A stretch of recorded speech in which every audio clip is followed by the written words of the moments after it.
Good morning, good morning, good morning! Welcome sa atong programa, ang hotdog sa IPPO. Ang Kape Kag Balita. Ay naman kita, ang inyong mga Ilonggo Caps, Police Inyo Master Sergeant Francisco Jr. Taga ko naman si Police Lieutenant Maria UMITEN. Ari kita sa adlaw nga Lunes, umpisahan na ito sa full of energy ng ating Yes. simana, Hunyo 14, 2021. Amo naman ipabot sa inyo ang iyang mga programa kag mga accomplishments ng inyong mga Ilonggo ka. Grabe ka excited si Pang Pingping because na nagawa na kang weekend ang mga results sa initial result sa aton nga mga bid for the 26th PCR month celebration kag of course aton nga PSA no. Congratulations sa IPPO, apat naman ka kategorya. Yes, grabe, congratulations kid.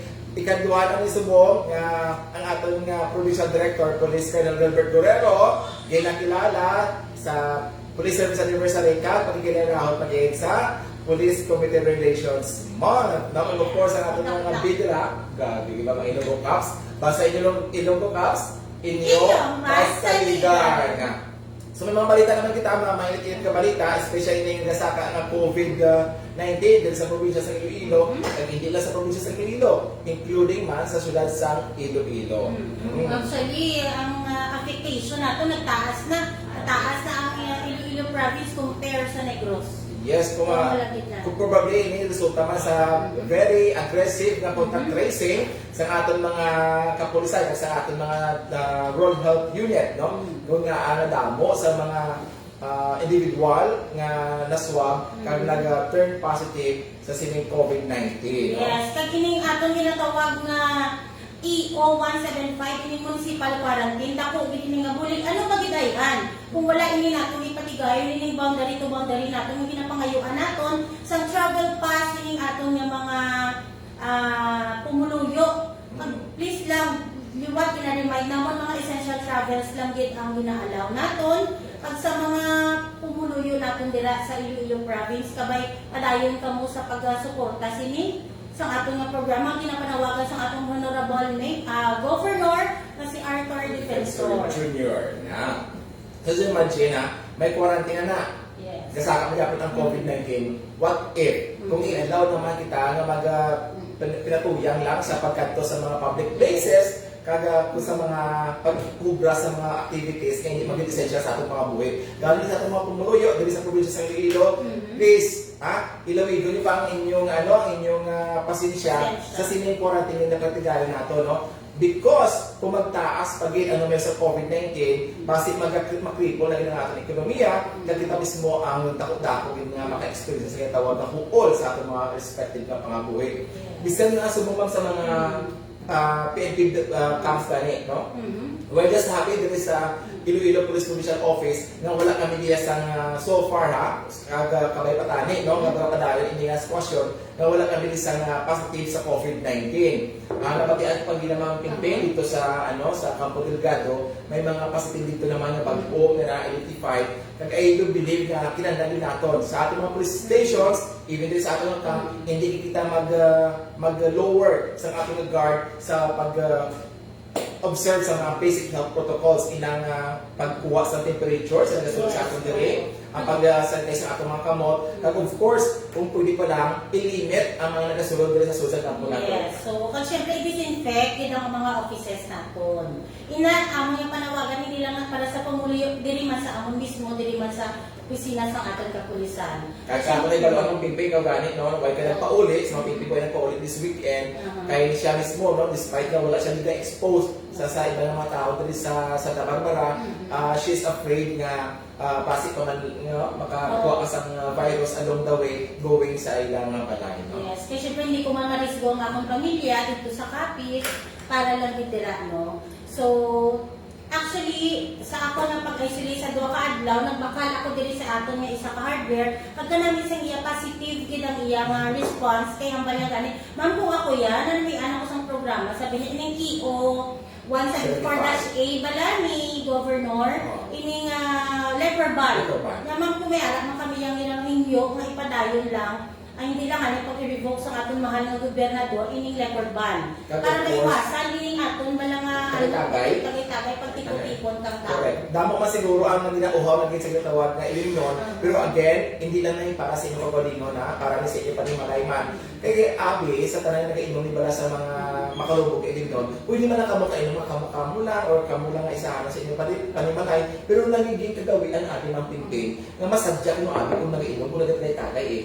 Kag sa sinang katay-tagay, naton festival ang inyo nga ginaubra sa inyong mga komunidad, no? Gani, hubog na kamo, ubos sa kwatan sa ilimnon, dala pag kamo virus sa inyo para respective panimalay, no? So gani, we are supporting sa sining kampanya sa atong pinalaga nga governor nga hindi lang anay, wala pa sa definite nga period kung saan ito i-revoke ining EO na nag-prohibit sa mga liquor gani. At syempre, ang isa pagid nga nato nga executive order ang 163 ining provision para sa recreational activities establishments naton wala lang gid anay subong why lang ginalaw until revoke na siya. Yes, wala gani ang pingping na close gani ang mga recreational facilities. Pero kang ginamit ako sa mga Facebook friends ko na nagareklamo tungkol damo sa kabataan ang nagabike sa guwa sa ilang mga compound, no? Wala na. Kaga wala lang po nga nagabike kundi wala pa sa mga mask. So ila panawagan tani ang mga ginikanan magbakal masang mask para sa inyong kabataan kung inyong kabataan nagawa sa inyong panimalay. But again, kung ako yung mag-suggest, mas maaari tani ang inyong mga ginikanan hindi nyo pag-i-allow na maglagaw ang inyong kabataan sa pag-bike na. Pwede man lang sila kayo exercise sa compound. Floor exercise Oo. lang, pwede man. Palipyo sa inyong panimalay nila, kaga po sa pinggan, palabas sa ilang mga lago, that's a good exercise para sa inyong mga kabataan. Ha? Eh kung mag-permis na expose sa kuha, the possibility is, basta ibot ka mo, bata nyo, nasiburok na. Because may alam na COVID. No, hindi kita exaggerated, dali ha, pero COVID is real. Kita mismo magbinuligay. COVID is real man pimping, kung tanawan ni Braso mo, ato mga balita, no? Dahil sa manuasang uton, isa naman ka drogista ang natiklo ng June 12, no? Pagkasubog lang. Siya yan ang dumarka sa ika-pinatagad niya, no? Na anniversary sa 123. 123rd Philippine Independence, no? Ining pagkadakop sa sining kay J. Cathedral. Parenyo. No? 35 anyos, kagkasado ni kaga ang kasadla kay barangay Kagawad siya. Oo. Gani sa aton ba naman kapag mga pamuluyo, we have also to watch out ganito may mga barangay Kagawad nga na-involve sa sinipaglusok sa illegal na droga. Kag ini siya halin sa badyangan dapat siya naglusok sa Banwa Santo, no? Maayo lang kay tamaan ni ang pag monitor sa iya sa atong mga kapulisan kag napatigayon sa alas 9 sa aga sa Hunyo 12 siya ang natiklot dira sa isa ka subdivision sa Banwa Santo. Congratulations gate sa ating mga kapulisan sa inyong pagkadakop sa sining drug personality. At syempre, joint operation man sa atong San Dionisio MPS, pag sa atong second IPMFC, inipag-aresto sa most wanted person. Sa persona ni Sandy Mar Guillermo E. Patricio, ang 34 anyos sa edad, nga taga Barangay Maduawak, San Dionisio, Iloilo. So congratulations kid sa liwat sa personnel dira sa San Dionisio at sa second IPMFC sa pagpanguna siyempre ni Lieutenant George Canyo. Sir, congratulations. Yes, 200,000 pesos ang piyansa para sa sining wanted person nga ikawalo or top 8 sa Banwa. Ginadayon natin may technical glitch kita.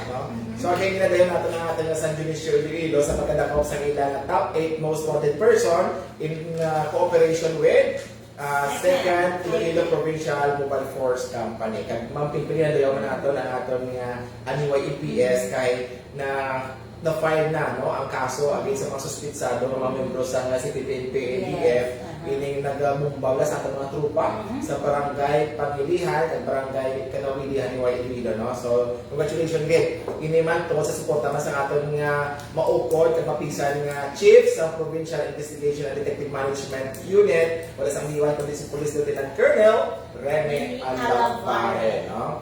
Kag of course ginakalipay man natin diri ma'am kay na file lagi man at last no ining kaso sa tumala ka babayi dahil sa pagbiya sa pagpatay nagna-file sa ato mga investigador ining kaso nga parricide and murder against sa mga suspetsado no. Madugay man ang ining pag-gather sa mga ebidensya but at last no our investigators, of course, si Police Senior Master Sergeant Geoffrey Obaog, no, ang Best Senior Pensio for Operations sa Iloilo Police Provincial Office, kag regional winner man sa PRO6 na represent sa national level nakafile na sa kaso sa sining mga suspects sa yeah, sa bahay naman sa PS, siyempre ila pa dayon nga operasyon idere sa illegal quarry. Tuwagin din siya actually, isa sa Haga, isa sa hapon din sa Barangay Kapuling, ang sa Barangay Batuan, Belia, sining illegal quarry. So despite sining aton nga din nga municipal quarantine, padayon man nagyapon na po bayulasyon ng mga katawan nga ini. So pa, naara, hindi ka mo nakalusot sa aton Belia Sintia. So congratulations, dera kay Sir Major, Police Major Jose Pabalan sir sa inyong padayon yung operasyon sa sini. Yes, especially yung kita ng mga municipal quarantine, kung ang inyong mga papilis sa inyong mga quarry materials ka na inyong transport, dali kita siya ma-check, dali kita siya mga intercept sa ating mga border control points. No? Kaya sa ating mga quarry operators, while you are considered as essential mga business or essential mga activities, during this time ang Iloilo Police Provincial Office, Iloilo Police ang probinsya ng Iloilo Province ara sa iyong tawag na heightened status while sa NGCQ dapat gid no nga you ensure na kumpleto ang mapapili sa inyong mga salakyan kag sa inyong mga materials nga nila transport within Iloilo Province. Yeah, so ginapangayuan gid namon sa suporta kag pahabaan kag ang pasensya. Kay until lang siya June 18 ini ginatawag natin yung municipal quarantine. Kaya siya gamay nga huol kung ginapakitaan ka mo travel pass. Please bear with us, mga kapulisan ninyo, diri sa 42, plus isa ka city, diri sa Pasig, nga every time na lang pala maglabay ka mo, kag magbuwa diri sa amo sa Iloilo Province, yun na pa kayo ang kamo sa travel pass na ginatawag natin. Okay? Yes, normal lang ina. Under sa atong Executive Order 175. Kag mapipilis imagine, no? May quarantine na kita, limitado ang mga travels, pero may ara kita diya sa panuwasang Anilaw, na nagmumuanay, no? Kag ini siya na resulta gid sa kamatayon sa biktima. Duha ni ka motor na nagmumuanay sa laban-laban hindi ni mapatay kung hindi ni DOE sila duha gid ang nakabunggo kag nabungguan ay nagklas sila puro sila patay dira sa Anilaw Iloilo sa tong kagahon man sa Punyo Dusi. No? So kasubok because nga kataway sa dalanan naton pero magkatabo ini tasing insidente na magresulta sa pagkabawi sa kabuhi sa mga biktima. No? Kanulo lang. No? Of course, mga stabing incident, hindi ako nila stabing incident, pero ang nilakalipan natin din mga campaign, yung despite sa sining mga incidente, pipilan natin ka mga crime incidents kayo ang yan na nubo ang crime incidents since naging patuman ini nga atong municipal quarantine. Kaya kita pasalamatan natin ang atong governor, kaya hindi lang COVID, no? Nga affectation na yan na resulta, kundi ang mamansin niya ang pag-minimize, pagnubo sa mga crime incidents sa probinsya sa Iloilo. Siyempre sa padayon man, siyempre nga paglibot sining ato na provincial director na si Police Colonel Gilbert Guerrero. Sir, binagani nga malang mo, sir, nakahuway ka pa? This can weekend, grabe, very hardworking gini nga ato nga provincial director. Necessary gid nga bisitahan sa atong provincial director ang atong mga kapulisan mapimping. One of the things siguro is that ang presensya sa isa ka leader sa mga istasyon naton really affects their moral man, no? Very tired, very taxing. Tamaan ka kapoy ang trabaho sa atong mga kapulisan. Just imagine, di-extend na sila sa buong sa minimum or maximum na hours sa ilang pag-render ng duty para lang sa sining mga border control points ngayon. Just imagine, mapimping in one municipality, there are 3 border points. Magagaping lang ato yung kapulisan. Gani sa atong mga pumuli kabay pa na ninyo ang kakapoy sa inyong mga kapulisan kung pwede pa lang hindi nyo pagdugami ang pagpasaway, no? Dahil sa mga sa mga circumferential roads, damdam kong pingping ng bikes nila. No, every morning damdam kong bikes na may patani. Please, as I said earlier, na pwede makamuka-exercise sa sulod sa compound sa inyong panimanay. Hindi ka mo magwa, no? When we recognize ang inyong passion sa tawag na pagpay, not this time.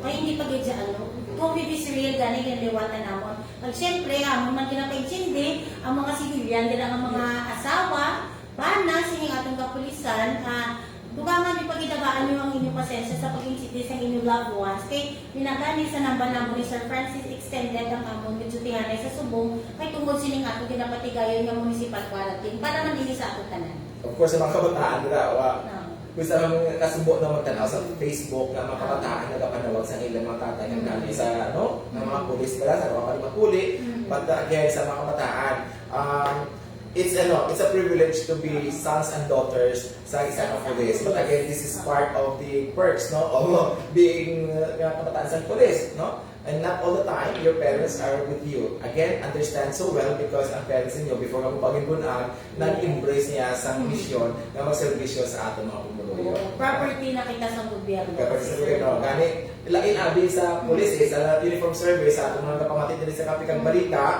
ano sa amin duty first before family. Diba sa iba niya, sa private companies, pwede yung family first before duty. In our case, no, since we are the property of the government, Yes. duty first before family. Pero I hope ang talagang mga kabataan, mga partners sa mga kapulisan, understand fully this particular challenge sa ating karera. Yes, that's why ang muni naging patigayon natong isa pa din nga programa, hindi lang para mapaabot ang amon nga mga programa kag-accomplishment sa inyo mga Ilonggo Cups, kundi with this, malapit man kami sa among pamilya, kag kita man mismo mabatsagan nyo, maintindihan nyo kung anong ginatawag nga panerbisyo naman ng mga kapulisan. No? Yes, kaya ginagawa namin, pinapasalamatan din namin ang suporta ni Police Brigadier General Harris Fama nga padayon sa pag-share sa sining video sa Kape Kag Balita. Kaya nakita natin magbinting, it inspires many na nakatana sa ating yung Kape Kag Balita at madamot na sa mga police station and nagahiwat man sa ilang live streaming. Yes, di ba? Para ma-disseminate. Because our audience there sa Kape Kag Balita may not be the same audience kami anak mo. Yes.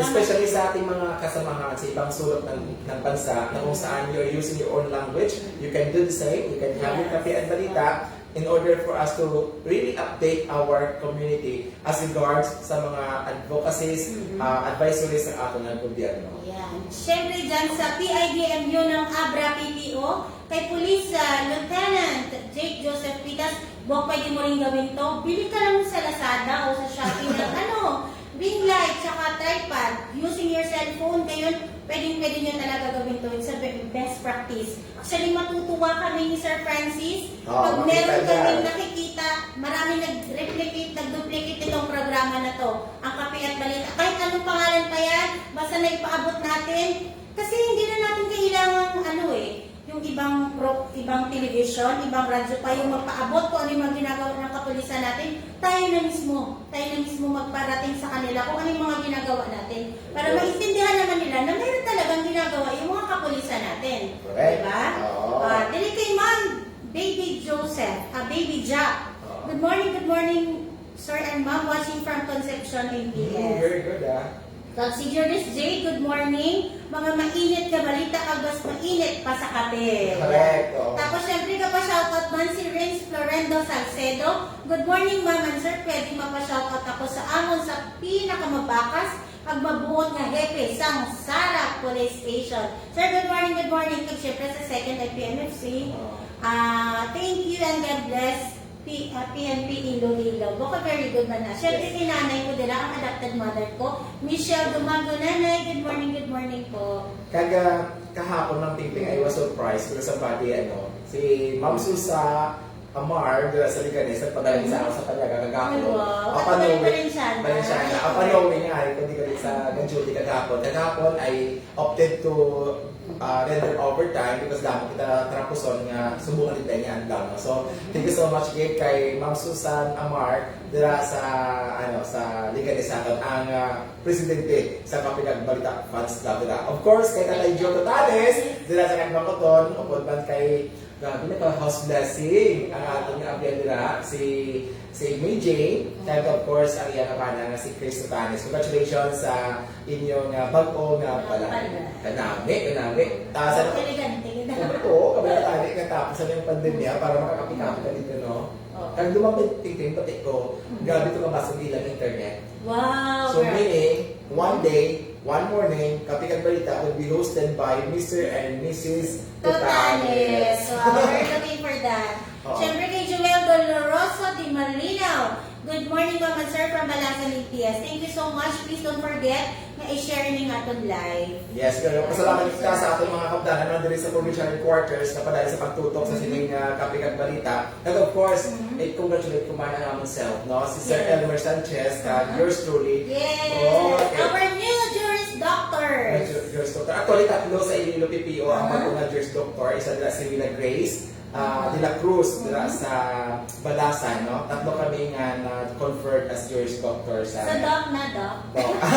Colegio de la Próxima Concepcion and Rojas City, Capiz. Thank you so much, CPC, for granting us the degree of Juris Doctor. Wow, very And, Ano gani, no? Padayon gyapon ang mga schoolings, trainings sa atong kapulisan despite sining atong pandemya, miskan via ano lang siya online, pero still, paabot na mo sa inyo, kami ang mga kapulisan, ano lang na continuous gyapon ang among learnings para mahatag sa inyo ang maayong nga panerbisyo na ginatawa. yes, dahil sa mga young professionals dira na gusto man mag-join sa Philippine National Police, Yes. check niyo ang Facebook page or website sa Napo Community 6. Kami as na duwa kapag iwato ng mga entrance examinations this year. I think one in July and one in August. And of course, ang mga kapulisan na kinahanglan sa dugang na eligibility for promotions, then also check the website, ha? Be updated.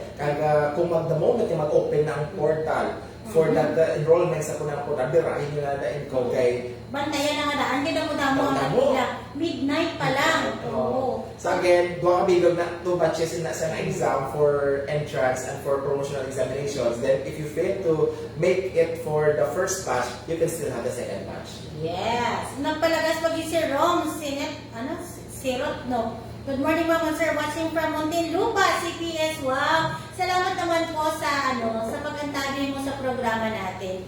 Siguro Ilonggo ka. Feeling mo kung nagalantaw, kadisamon nandito ka lang, no? Sige, mag-ingat ka po palagi dyan. At regards din po sa family nyo, Sir Rep, Roms. Yes, sa lahat naman ng mga Ilonggos all over the world, na bukas ang aton nga OFW self-help online desk para mag-entertain sa inyong mga request. Inyo request, amon action na siya. So, doon mo na yung version na mo sa rectangle connect action agad. Yes. Chip NK, no? So, mga OFW natin may Ilonggos, if you, for example, no, may ara na tayo hindi nyo makontak inyo yung mga relatives diri, no? You may contact us to our Facebook messenger na to. Yes, para i-facilitate natin kung ano ang pina-request ninyo para sa inyong pamilya. Oo, pagkatuan natin sa isang patrol. Away ka mo ito kung gabalo sa chat sa inyong relatives sa Saudi or sa Israel or sa whatever part of the world, no? Yes. Makikot ang inyong mga pamilya, may patrol na dumka or magapundo sa tubag sa Gabalay. But again, just to remind them that you are making or you are trying to contact them kung wala sila sa bata. Yes. Of course, okay. Thank you so much guys sa tayong mga sponsors na mo dahil sa kapagpalitan kapadayon. And of course, alalapaw nga natin ko coffee halin sa PDA Inyo. Sir Lamarne, thank you so much sa akin na mga bantog ng mga investigators sa kape nga nila kadalayan dito sa amo. No? Of course, ang PSPO man nagpadala man sa 1 kilo ng kape. Wow! So congratulations man kay Sir Martin, no? Kay sa iyang opdanan, yung nagpadala sa 1 kilo sa native coffee. Of course, aton nga lipstick and makeup kay Ma'am Jenny Ong, kay Ma'am Alasa. Of course, aton nga hair kay Sir Carlo, Sir Sensei Adorador nga nag-facilitate gig. Inabulan natin ako mamahita sa manubunting. So, si Sir Carlo, si Sir Sensei Adorador, nangita sa barber para maka-home service ako. Siyempre, sa aton nga lipstick ang intuit. Thank you so much again, no? And of course, sa aton nga provincial director na padayon gid, no? Kag makusog ang suporta sa sining programa may padayunon ini because this helps really educate and inform our public as regards sa mga updates not only sa COVID-19 but also in our campaign against criminality and terrorism. So, may ito mga balita ang informasyon na matipon sa subong nga aga.